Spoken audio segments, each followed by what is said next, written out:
Hello નમસ્કાર વિદ્યાર્થી મિત્રો, આજે આપણે જોશું કંજક્શન. કંજક્શન એટલે થશે બે શબ્દ અથવા બે વાક્યને જોડવાનું કામ કંજક્શન કરે છે, જેને ગુજરાતીમાં આપણે સંયોજક કહીએ છીએ. તો ચાલો આપણે એના એક્ઝામ્પલ જોઈએ. પહેલું એક્ઝામ્પલ છે એન્ડ.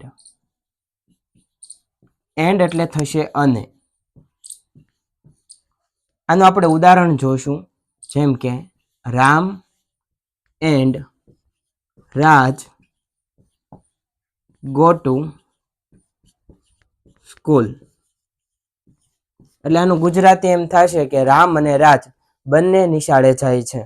તો રામ અને રાજ આ બંનેને જોડવાનું કામ સંયોજક કરે છે, એટલા માટે અહીંયા એન્ડ આવશે.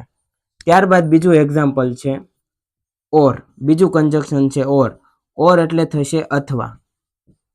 જેમ કે વિલ યુ હેવ ડ્રિંક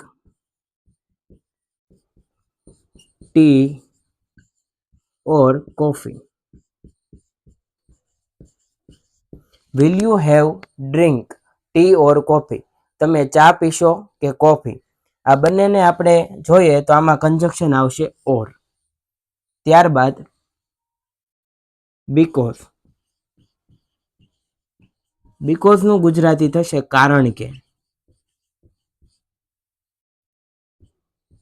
કારણ કે. આનું આપણે એક્ઝામ્પલ જોશું.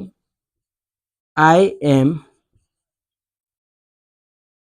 આનું આપણે એક્ઝામ્પલ જોશું. I am happy because I passed the exam. હું ખુશ છું કારણ કે હું પરીક્ષામાં સફળ થયો અથવા પરીક્ષામાં હું પાસ થયો. તો આમાં આપણે કંજક્શન જોઈશું બીકોઝ છે. ત્યારબાદ અધરવાઇઝ. અધરવાઇઝ એટલે થશે નહીતર. અધરવાઇઝ થશે એટલે નહીતર.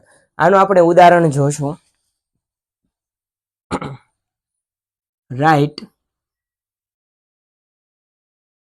Write it down otherwise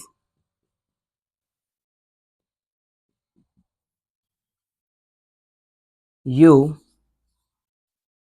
will forget. આમાં એમ કીધું છે અધરવાઇઝ એટલે કે નહીતર અથવા નકર. Otherwise write it down otherwise you will forget. એટલે કે જે તે વસ્તુ લખી લો, નહીતર તમે ભૂલી જશો. Write it down otherwise you will forget. તો આ કંજક્શન છે આ બધા ટોટલ એન્ડ ઓર બીકોઝ ને અધરવાઇઝ. એન્ડ એટલે થશે અને, ઓર એટલે થશે અથવા, બીકોઝ એટલે થશે કારણ કે, અને અધરવાઇઝ એટલે થશે નહીતર. Thank you.